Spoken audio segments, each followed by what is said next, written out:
참 오랜만에 왔습니다.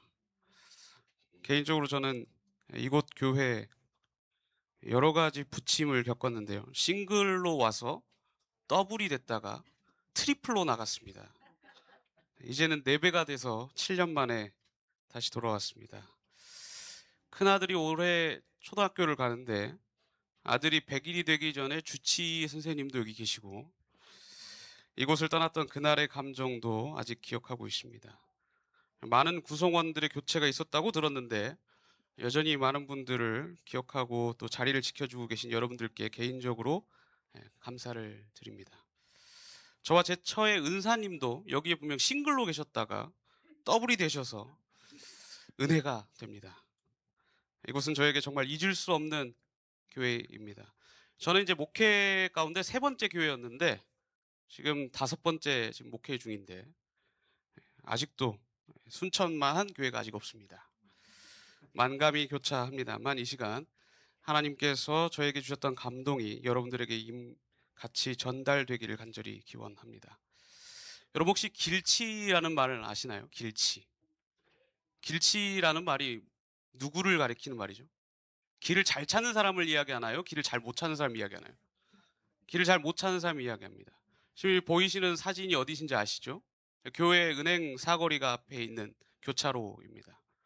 길을 못 찾는 사람들의 특징은 무엇인가? 제가 올해로 결혼 8년 차인데요. 결혼하고 나서 제가 초창기에 아내에게 자주 했던 말은 이런 말이었습니다. 여보, 당신 어디야? 지금 서 있는 곳이 어디야? 옆에 뭐가 보여? 길치와 길치가 아닌 사람을 구분하는 가장 중요한 요건 중에 하나가 뭐냐면 옆에 무엇이 있는지를 섣부르게 대답하지 못한다는 거예요. 그래서 큰 건물이 뭐야 물어보면 다 커요. 그렇대요. 저는 길치가 아니라서 잘 모르겠는데. 예. 그러면 옆에 뭐가 보여? 옆에 다 보여요. 옆에 다 눈이 있으니까 다 보이죠. 이름은 잘 모르겠고 큰 건물이 있기는 한데 반대로 길을 잘 아는 사람들은 이렇게 이야기합니다. 연양동에 중앙삼각길에 가면 건물이 있어 10층짜리. 그 10층짜리 건물에 교회로 찾아오면 돼. 8층이야. 이렇게 하면 설명이 다 끝나요. 근데 길치에게 설명하려면 대단히 복잡하고 대단히 힘들고 어려워요. 길치의 특징은 뭘까요? 절대적인 기준점이 있을까요? 없을까요? 기준점이 없어요. 그래서 길치예요. 내가 지금 어디 서 있는지를 설명할 수 없다는 것. 다시 말해서 기준이 없다는 거예요. 그렇다면 여러분들의 기억 속에 성경에 등장하는 인물들 가운데 가장 심각한 길치는 누구였을 것 같습니까? 혹시 떠오르는 인물이 있으십니까? 제가 이런 질문은 한 대여섯 번 다른 곳에서 해봤는데 저하고 동일한 답을 가지신 분은 없었어요. 혹시 우리 순천찬빛교회는 있는지 모르겠어요. 성경 인물 중에 아주 유명한 인물들 중에 사모님? 와, 모세. 여러분들이 동의해 주실지 안 해 주실지 모르겠지만 저 역시 모세라고 생각합니다. 모세를 제가 길을 잃어버린 사람, 기준이 없는 사람, 길치라고 생각하는 이유는 모세는 굉장히 오랫동안 광야 생활을 했음에도 불구하고 그가 이끄는 대군 이스라엘을 길을 잘 찾아준 사람이에요? 못 찾아준 사람이에요? 못 찾아준 사람이었습니다. 그가 백성을 이끌었던 방식은 틀림없이 길치의 모습과 똑같아요. 성경에도 모세가 이스라엘 백성들을 데리고 15일, 보름이면 갈 길을 몇 년을 갔다 그래요? 보통 길치도 이런 길치가 없어요. 15일이면 갈 거리를 15년도 아니에요. 15년도 아니고 40년. 보통 길치가 아닙니다. 근데 여러분 생각해 보면요. 사실 광야, 사막이라고 하면 그 자리, 그 광야, 똑같은 언덕, 똑같은 하늘, 똑같은 모래 뿐입니다. 그곳에서 어떻게 기준점을 찾아야 할지 몰랐던 게 사실 그렇게 특별하지 않을 수 있습니다. 그런데 저에게 이 질문을 제가 가지고 시작하면서 말씀을 받던 가장 중요한 동기 중에 하나가 무엇이었는가 하면 어떻게 60만 대군, 그러니까 성경에 기록되어 있는 60만 명 중에 단 한 명도 모세가 제대로 가고 있나 안 가고 있나 고민하지 않았다는 거예요. 여러분도 혹시 그런 생각 해보셨습니까? 저기 북에 있는 우리 2천만 동포들이 어떻게 이게 맞나? 이 나라가 맞나? 라는 생각을 안 하고 살까? 한 번쯤 해보셨어요? 저는 이제 제가 한때 잠시 이제 북하고 가장 가까운 파주에 근무를 했는데, 파주에 있으면서 제가 북한을 자주 보게 되고 또 듣게 되고 학습하게 됐는데, 제게 머릿속에 계속 들었던 의문은 그거였어요. 아니, 제대로 정신 박힌 사람이 아무도 없나? 이게 정상인가? 이게 나라인가? 라고 생각 안 했을까? 그런데요, 이스라엘 백성들, 죄송합니다. 이스라엘 백성들 200만 명이 넘는 사람들이 우리 지금 길 잃어버린 거 아니야? 우리 지금 제대로 가고 있어? 우리 중에 그러면 누가 저기 갔다 와봐. 라고 한 사람이 없었다는 거예요. 왜 그런가? 광야에는 뭐가 없기 때문에요. 기준점이 될 만한 게 없기 때문에. 북쪽도, 남쪽도, 서쪽도, 동쪽도 다 똑같아요. 한참을 걸어도 제자리 같고, 어제 본 돌산도 오늘 본 돌산하고 똑같이 생겼어요. 그야말로 방향이 무의미한 공간, 기준이 없는 그들의 세상이었다고 하는 겁니다. 여러분, 오늘날 어떻습니까? 여러분들에겐 절대 기준이 있으신가요? 오늘날 살아가는 많은 사람들은 각자만의 기준을 다 제각각 살아갑니다. 마치 사사기의 제일 마지막의 문구처럼 그들의 소견에 옳은 대로 살더라처럼 모두가 각자가 기준이 있는 것처럼 살지만 동일한 방법으로, 동일한 가치관으로, 동일한 목적으로 살고 있지 않다라는 거예요. 틀림없이 기준이 없는 세상과 동일해 보입니다. 내가 잘 가고 있는지, 이 방향이 맞는지 모르고 있는 상태. 그런데 우리는 광야라는 곳에 대한 속성을 조금 더 이해해 볼 필요가 있습니다. 저 역시 성경에서 이야기하는 광야를 가본 적은 없습니다. 근데 제가 기회가 있어서 고비 사막을 한번 가본 적이 있어요. 고비 사막. 중국과 몽골 사이에 있는. 낙타를 타고 한 7시간 가봤는데 다 똑같아요. 정말 다 똑같아요. 그래서 저는 궁금했어요. 이 낙타가 없으면 나는 살아남을 수 있을까? 낙타는 집을 쫓아서 다시 가니까. 제가 읽고 듣고 학습하고 그 사막화된 장소에 서서 봤을 때 짐작하면 아마 이스라엘 백성들이 서 있던 그 광야도 제가 느꼈던 감정과 동일했을 거라고 생각합니다. 무엇이 방향을 가늠하지 못하게 하는 것. 기준점이 없어요. 제가 지금으로부터 한 23년 전에, 아니요, 26년 전이네요. 김 기자 집사님하고 교회를 같이 다닐 때 저희 아버지 방에서 서재에서 제가 책을 한 권 꺼냈습니다. 제가 그 책을 다인이한테 선물해 준 것 같은데. 뭐 어떤 책이었냐면 사막을 건너는 6가지의 방법이라는 책이었어요.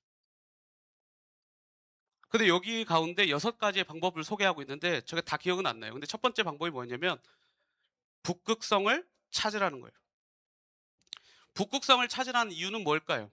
북극성은 어디서 보나 그 위치가 매번 바뀐다는 거예요, 안 바뀐다는 거예요? 안 바뀐다는 거죠.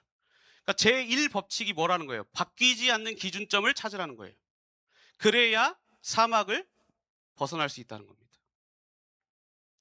제가 기회가 되어서 여행을 하던 중에 한 번은 1450km를 직진만 해본 적이 있어요.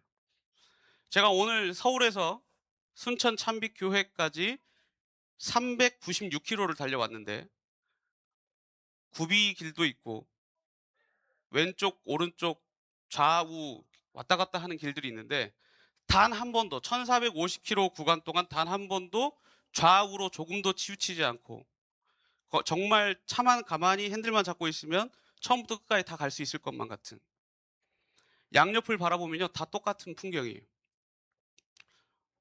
여기서 사고가 엄청 많이 난대요. 졸음이 와서 뭔가 좀 달라져야 되는데 착시를 주는 거죠. 옆에 보면은 옥수수 밭만 한 6시간 달려가요. 그리고 한 6시간은 또 감자밭만 보여요. 도무지 뭐가 바뀌질 않아요. 저기 있던 소도 다 똑같은 소가 또 있는 것 같고. 근데 제가 몰고 가고 있는 차에 내비게이션이 없었다면 분명 저는 얼마나 남았는지, 어디쯤 왔는지, 어디로 가야 하는지 몰랐을 겁니다. 그러나 히브리인들 중에 더 특이한 것은 저 구름 기둥과 불 기둥을 사이로 지나갈 생각을 단 한 번도 한 명도 안 했다는 점이 저에게 굉장히 특이했어요. 누군가는 탈출을 꿈꿔봤을지 모르겠어요. 혹 성경에 기록은 안 돼 있지만 누군가는 탈주했는지도 모르겠어요. 그러나 성경에 기록되어 있는 대로는 아무도 없어요. 다시 말하면 내비게이션이 기준점을 만들어준 도구였기 때문에 양옆에 동일한 길과 동일한 풍경과 동일한 것들이 있어도 저는 길을 잃어버리지 않을 수 있었어요. 사막을 건너는 방법 가운데 소개됐던 제1법칙이 뭐였는가? 변하지 않는 기준점을 설정하는 거였습니다. 이스라엘 백성들에게 있어서 그 사막을 건너려면 뭘 설정해야 했을까요? 그들의 위치를 알려주는 기준점이 필요했어요. 그러면 이 이스라엘 백성들은 자신들의 기준점을 어디다 뒀을까요?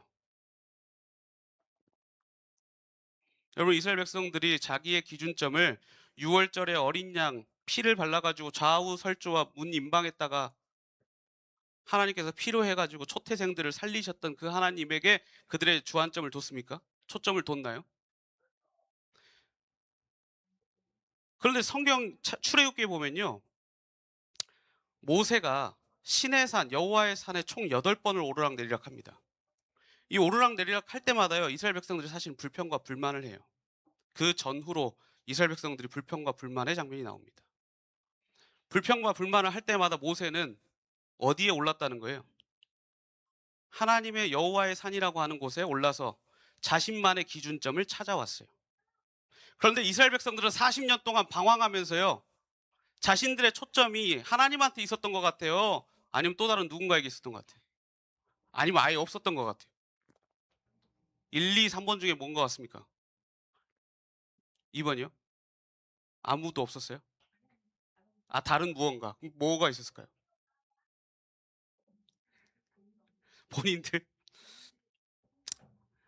자, 이 이스라엘 백성들의 초점은 누구였는가? 바로 모세였습니다. 그래서 여러분 아시는 대로 모세가 십계명을 받으러 시내산에 올라가죠. 그리고 40일 동안 모세가 그들의 눈에 보이지 않자 아론에게 쫓아가서 어떻게 해요? 모세가 죽은 것 같다. 아무래도 우리 망한 것 같다.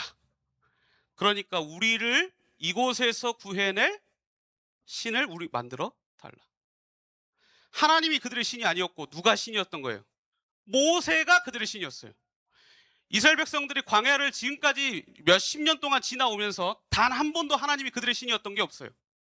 그들이 물이 마시고 싶으면 누굴 찾아갔어요? 모세를 찾아갔어요. 고기를 먹고 싶을 때도 누구 찾아갔어요? 모세 찾아갔어요. 추울 때도 더울 때도 다 누굴 찾아갔어요? 모세를 찾아갔어요. 성경에는요. 놀랍게도 이 40년 동안 이스라엘 백성들이 길을 잃거나 추울 때나 배고플 때나 줄일 때나 고기가 먹고 싶을 때에도 하나님을 찾았다는 바는 없어요.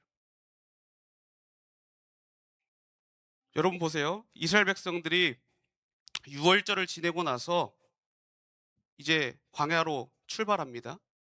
그리고 애굽의 병사들이 쫓아와요. 그때 이스라엘 백성들이 지금 방금 하나님 경험하고 왔잖아요. 근데 누구 찾아갔어요? 모세에 가서 우리 죽게 됐다. 그들의 기준점이 지금 누가 된 거예요? 모세가 됐어요. 그러니까 모세가 짜증도 내고요. 화도 내요. 그렇죠? 굉장히 인간적인 면모를 보여줍니다. 저는 그게 얼마나 감사한지. 근데요, 그 모습에 이 이스라엘 백성들이 아주 그냥 좌우로 심하게 흔들려요. 모세와 백성들에게 기준점이 다른 것. 모세를 제가 처음에 길치라고 소개해 드렸지만 사실 그는 분명한 기준점은 있었던 사람이었어요. 그가 이끄는 사람들이, 군대들이, 대군이 길치였던 것이죠. 하나님께서는 모세에게 불기둥과 구름기둥이라고 하는 나침반을 주셨습니다. 낮에는 구름기둥을 주시고 밤에는 불기둥을 주시고 그래서 성경이 뭐라 그래요? 구름 기둥이 떠나가면 텐트 접어가지고 장막 접어가지고 떠나간. 구름 기둥 가는 대로 가는 거예요. 그렇죠? 그럼 이 구름 기둥이 뭐였어요? 하나님의 임재였어요. 그렇죠? 하나님께서 그들을 지키고 있다라고 하는 사실이었어요. 그렇죠? 그렇기 때문에 그들의 주안점은 한 번도, 그들의 목적지는, 그들의 기준점은 단 한 번도 이스라엘 백성들을 버린 적이 있어요, 없어요? 없어요. 분명히 하나님께서는 모세를 통하여 이스라엘 백성들에게 말씀하셨습니다. 내가 가면 너희도 따라오라.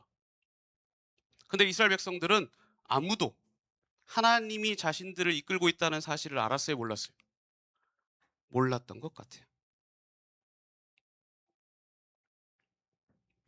오직 하나님의 인도하심만 눈에 불을 켜고 보고 있는 누구만, 모세만 알고 있었어요.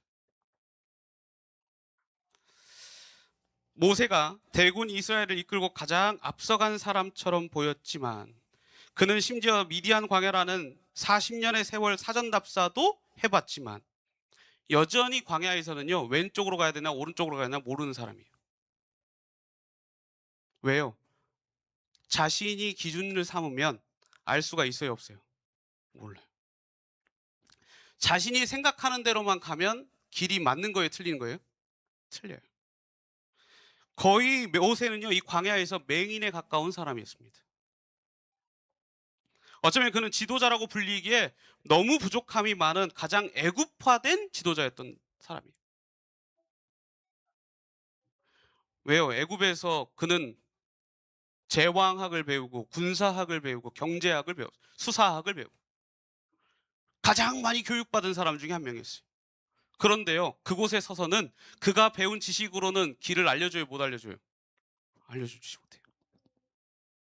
그런데요, 그는 그가 가진 내비게이션이 무엇인지 알았기 때문에 앞장선 듯 보였지만 사실은 가장 하나님을 잘 쫓아간 사람이었습니다.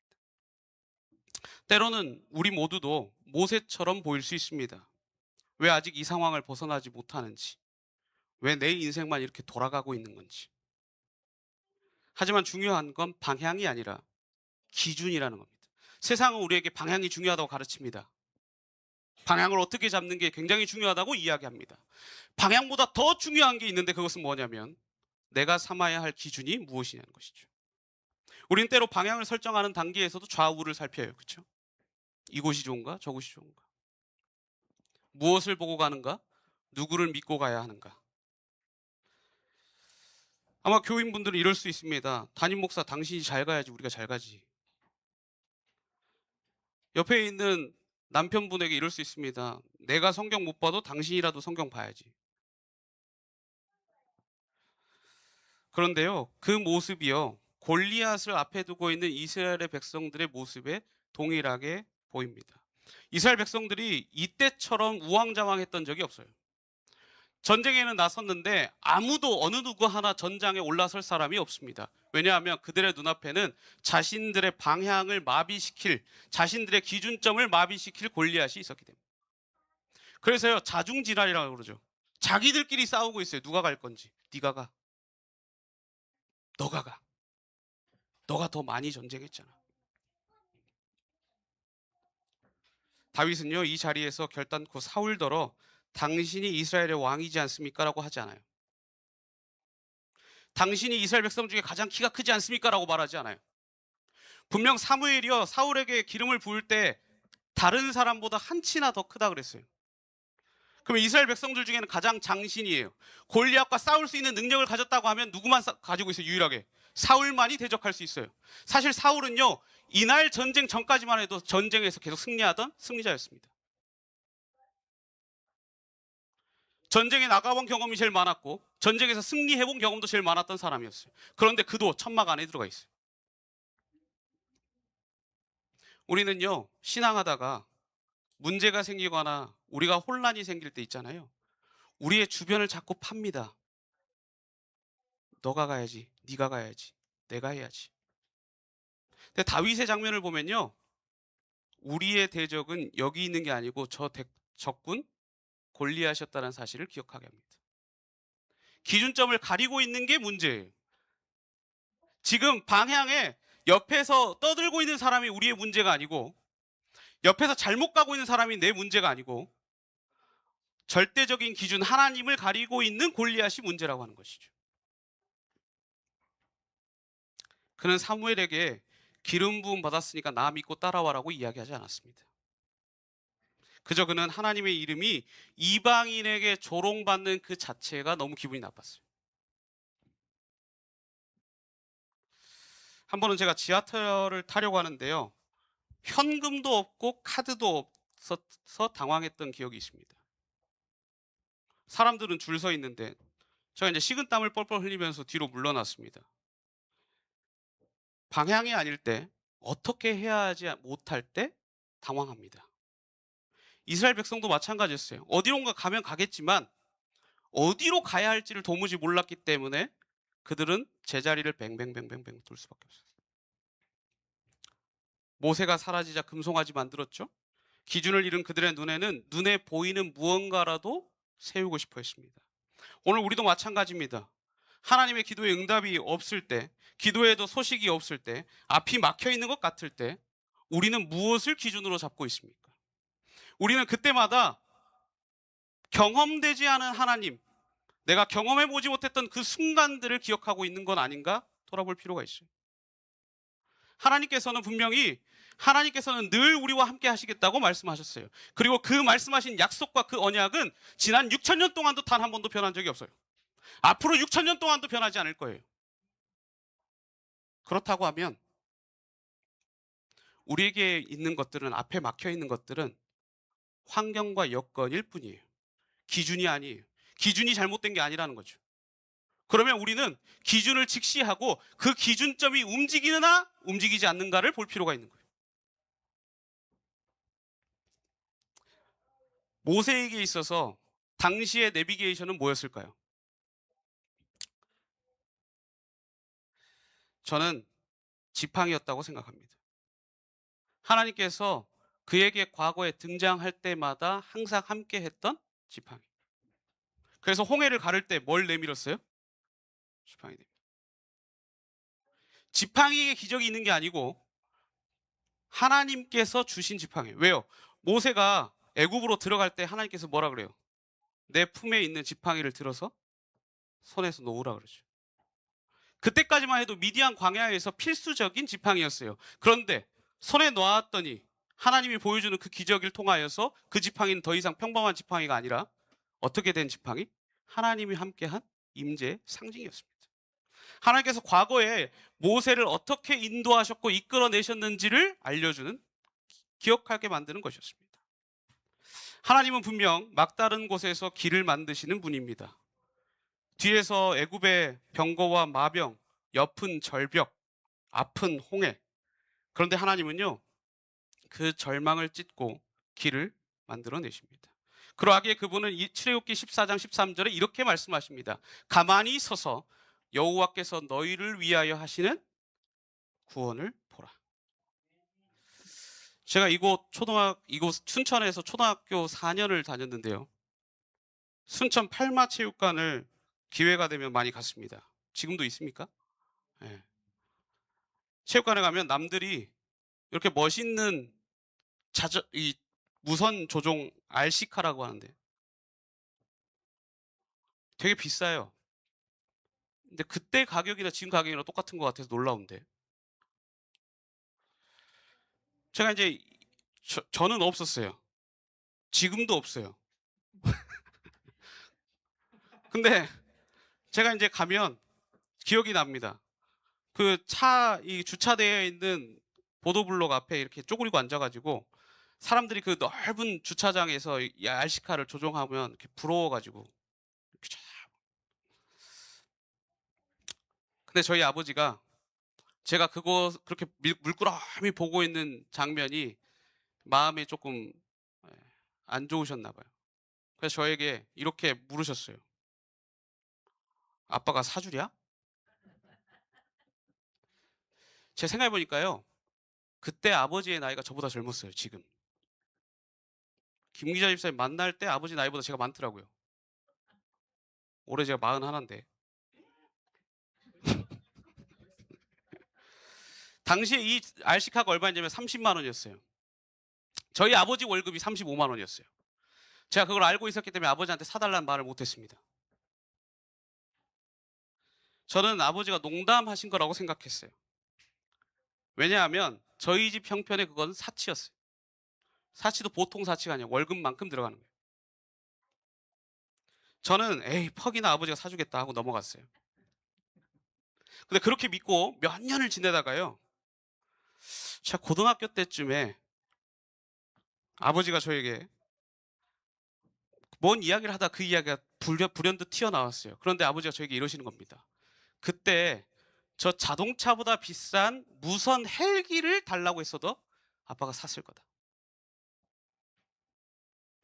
제가 그때 그 말을 듣고요. 에이가 아니고요. 얼마나 마음이 뭉클하든지. 근데 제가 두 아들을 낳아놓고 보니까요. 조금 이해가 돼요.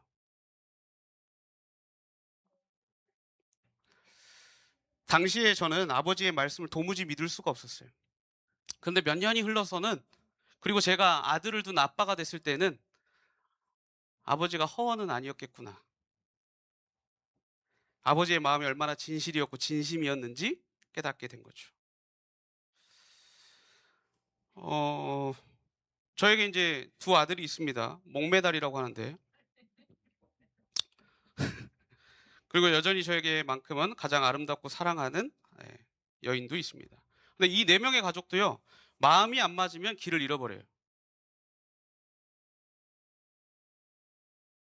길이 버젓이 있어도요. 잃어버릴 수 있겠다는 생각도 하게 됩니다. 여러분들 계신 각자가 서 계신 곳은 어떠하십니까? 저는 오늘 순천 IC를 통과하면서 묘한 기분을 가졌습니다. 익숙하지만 낯선 감정도 느꼈습니다. 반갑고 아는 곳이지만 얼마나 달라졌을까라고 하는 기대감도 생겼습니다. 다행히도 IC에서 찬빛교회까지 오는 동안 길이 굉장히 단순합니다. 쉬워요. 쭉 내려와가지고 그렇죠? 에코그라드가 아직도 있다는 사실에 굉장히 놀랐는데 한편으론 여기서 길을 잃어도 자신이 있다라는 여유도 있었어요. 길을 잃을 때 뭐가 가장 중요할까 제가 생각해 봤습니다. 자신이 있느냐 없느냐가 중요한 것 같아요. 여유가 있느냐 없느냐. 사실 길치 모세의 이야기는요. 모세가 길을 헤맨 이야기라기보다 그가 이끌던 백성들이 길치였다는 사실을 가장 극명하게 보여줍니다. 그리고 거기서 끝나지 않고요. 모세 역시 길치였던 것처럼 보이지만 모세는 분명 길치가 아니었다는 사실을 보여주기도 합니다. 모세가 믿고 신뢰하는 분은 왜냐하면 길을 만드실 수 있는 분임을 모세는 알았어요.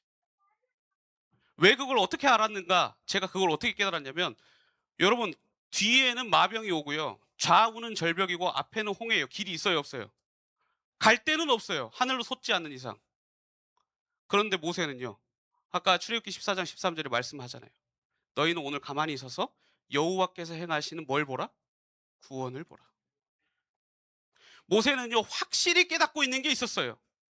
자신이 지금 붙들고 있는 이 하나님은 길이 없어도 길을 낼 수 있다.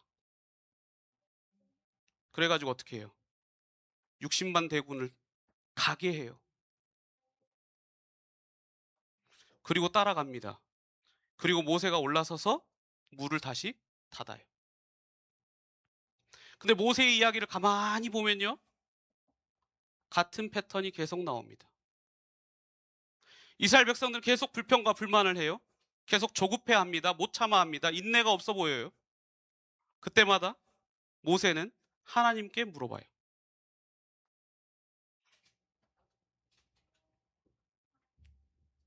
그들은 모세를 쫓아왔기 때문에 영적인 눈을 키울 생각은 없었습니다. 그리고 영적인 민감성을 키울 생각도 없었습니다. 그들은 눈에 보이는 열장의 일들만 보고 쫓아온 사람들이었어요. 그렇기 때문에 그들은 거기서 그들의 삶을 홍해 앞에서 다 내려놔 버렸어요. 다른 의미로 내려놔 버렸어요. 다 포기해 버렸어. 오늘 여기서 우리 다 죽겠구나. 그렇게 그들은 거기서 그들의 삶을 포기했습니다. 그러나 모세는 길치였던 것 같지만 분명한 내비게이션을 가지고 있었습니다. 그에게 여유가 있었어요. 길을 잃어도 길을 만드실 분이 자신과 함께 계시다는 사실을 알고 있었던 것이죠. 그 내비게이션이 무엇인지 우리는 이제 알고 있습니다. 결과적으로요. 그에게 있어서 광야의 나침반은 과거 미디안 광야에서부터 그의 곁을 지켜준 하나님의 동행을 상징하는 지팡이였어요. 그는 이제 지팡이를 들어 앞을 내밀었고 그가 내민 지팡이 앞에 물이 갈라지는, 바닷길이 갈라지는 것이죠. 하나님의 임재는 그에게 있어서 변하지 않는 북극성 같은 것이었습니다. 모세 이야기는 이런 이야기가 수도 없이 나와요. 모세는 아주 훌륭한 지도자인 것처럼 보이지만 형편없는 리더이기도 했습니다. 그는 혼자 짐을 다 짊어지고자 과로하기도 했어요. 그의 백성들의 원성과 원망이 무섭고 두렵고 짜증이 나서 하나님 앞에서 하나님의 말씀을 거역하기도 했습니다. 그러나 그럼에도 불구하고 그가 놓치지 않았던 게 있었는데, 그것은 그가 가진 나침반을 꺼내어 보는 일은 멈추지 않았어요. 사실 이것이 모세에게만 주어진 나침반은 아니었다는 사실입니다. 이스라엘 백성들에게 동일한 나침반이 다 주어졌어요. 그런데 모세만 하나님께서 주신 나침반이 여전히 내 손에 들려있다는 사실을 알고 인정하고 깨닫고 있었다는 것이죠. 저와 여러분 누구에게나 하나님께서 주신 나침반은 동일하게 주어져 있습니다. 그러나 그것을 꺼내어 보는 것, 그리고 그 방향을 향하여 나아가는 일은 전혀 다른 문제이기도 합니다. 이스라엘 백성들은 나침반을 본 게 아니라 눈앞에 모세를 따라왔습니다. 그래서 모세의 발걸음이 멈추자 그들은 고개를 들어 사방이 막힌 것을 보고 한탄합니다.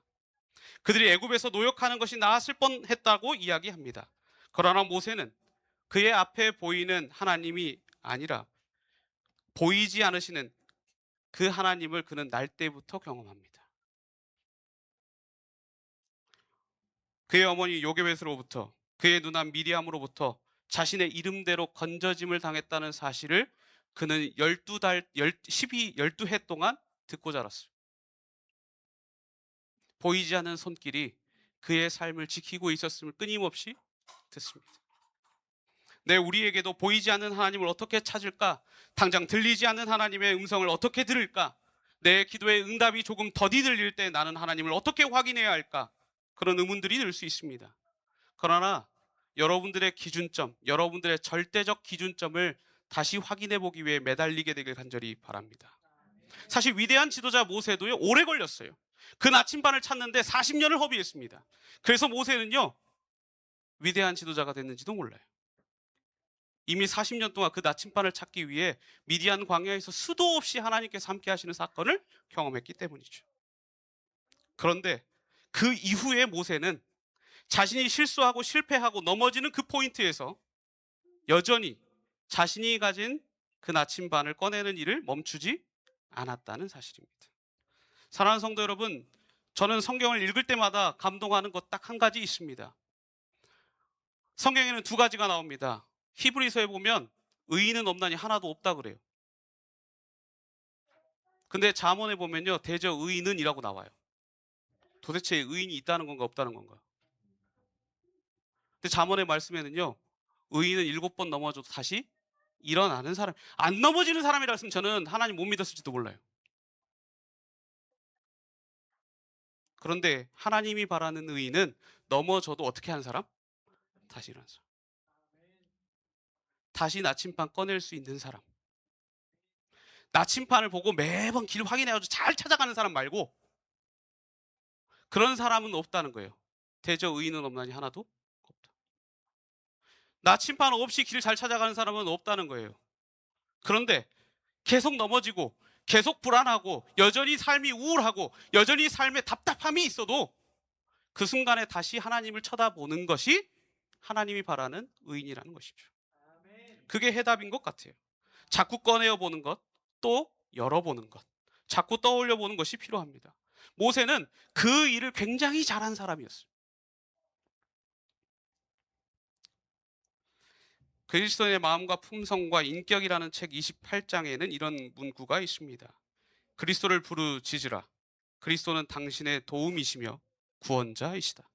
결단코 그분은 당신을 포기하지 않으신다. 왜 이스라엘 백성들이 답답하고 목이 터져라 불평하게 되었을까? 그들은 칠흑 같은 바다와 먼지바람을 일으키며 달려오는 무서운 병거와 마병이 눈에 버젓이 담겨 있었기 때문이죠. 그들은 열재앙을 통해 하나님께서 그들을 건져내시기 위하여 보여주셨던 일들은 일거에 다 잊어버렸어요. 우리도 우리 앞에 무서우리만큼 깊고 짙은 바다를 내려다보면 답이 없을 수 있습니다. 그런데 기억하십시오. 그 순간에 하나님은 길을 만드실 수 있다. 답이 없다고 여길 때 여기서 내가 어떻게 살아남을 수 있을까? 내가 지금 또 이런데 내가 또 한 번 일어날 수 있을까? 그러나 기억하십시오. 하나님은 언제나 그곳에서 그 자리에서 다시 일어나기를 바라고 원하고 계십니다. 하나님이 나에게 어떠한 하나님이셨는지를 잘 기억하실 수 있으면 좋겠습니다. 모세는 그래서 그 노래를 계시록에서는 모세의 경험의 노래를 불렀다고 이야기합니다. 모세가 경험했던 노래, 모세가 경험했던 순간들이 그가 그의 나침판을 잊어버리지 않고 잃어버리지 않고 끊임없이 계속 꺼내어 볼 수 있었다라고 이야기합니다. 신명기의 모세는 이렇게 말합니다. 1장 30절에요. 너희 앞서 행하시는 너희 하나님 여호와께서 애굽에서 너희를 위하여 너희 목전에서 모든 일을 행하신 것 같이 이제 너희를 위하여 싸우실 것이라. 계속되는 전쟁 가운데 이스라엘 백성들이 지쳤어요. 그런데 그때 하나님이 너희를 위하여 대신 싸우실 것이라고 이야기합니다. 하나님이 우리의 개인의 삶에 어떤 하나님인지, 하나님이 어떻게 우리를 삶을 지켜 오셨는지 기억하게 되길 간절히 바랍니다. 왜냐하면 하나님은 길을 만드실 수 있는 분이시기 때문입니다. 이사야 43장 19절에는 이런 말씀이 있습니다. 반드시 내가 광야의 길을 사막의 강을 내리니. 나의 가는 길이라고 하는 그 CCM 노래가 있는데요. 이 노래를 돈 모인이라는 사람이 작곡했습니다. 근데 이 찬양 사역자가 이 노래를 작곡하게 된 경위를 봤더니요. 어느 날 자신들의 가까운 친척들이 가족 여행을 가느라고 비행기를 다 탔다가 한꺼번에 그 비행기가 추락해가지고 다 죽었어요. 자신들의 일가 친척이 한꺼번에 한날 한시에 다 죽었어요. 그 소식을 접하고 다시 그 추도 예배를 위해서 비행기를 타고 가고 있는 중이었어요. 너무 우울하고 하나님을 위해서 열심히 찬양 사역하고 있던 이 모엔이라고 하는 사람의 삶에 도무지 하나님을 왜 믿어야 하는지라고 하는 의문이 들 때 저녁 비행기 가운데 지었던 노래가 바로 이 노래였답니다. 이 노래의 가사는 이렇습니다. 나의 가는 길 주님 인도하시네. 그는 보이지 않아도 날 위해 일하시네. 주 나의 인도자 항상 함께 하시네. 사랑과 힘 베푸시며 인도하시네. 광야의 길을 만드시고 날 인도의 사막에 강 만드시는 것 보라. 하늘과 땅이 변해도 주의 말씀 영원히 내 삶에서 새 일을 행하리. 그가 불현듯 하나님께서 자신의 삶 가운데 어떻게 하셨는지를 떠올린 것이죠. 그리고 그걸 떠올렸을 때 그때의 그 하나님은 지금 변하지 않았던 것을 기억할 수 있었다라고 하는 것입니다. 세상을 바라보고 있을 때는 답이 없습니다.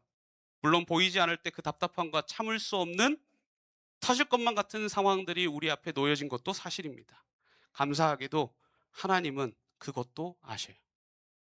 우리가 이것들을 못 견뎌 할 것도 아신다는 거예요. 사랑하는 참빛교회 성도 여러분들이시여. 여러분들은 저보다 더 연로하셨고 가정도 다 키워내셨고 이제 또 다른 인생의 길들로 접어들고 계실 수 있습니다. 그러나 여전히 우리의 좌우를 둘러보느라 시간을 너무 많이 사용하고 있진 않는지 돌이켜보게 되길 간절히 바랍니다. 혹은 여전히 삶의 터전과 자녀들을 위한 고민과 짐들 때문에 그런 기도들을 통하여 답답함을 가지고 있는지 모르겠습니다. 그렇다면 꼭 잊지 않으셨으면 좋겠습니다. 저와 성도님들 그리고 우리 모두는 우리가 믿는 하나님은 아무것도 없는 광야의 길을 만드셨던 분이시라는 것을 말이죠. 바라볼 것, 믿어볼 것, 아무것도 없는 그곳에 이미 만나를 주심으로 당연하게 되어버렸지만 전혀 당연하지 않았던 일상을 지키셨던 하나님이 저와 여러분들의 믿고 있는 하나님이라는 사실을 기억하게 되길 간절히 바라며 말씀을 마치도록 하겠습니다.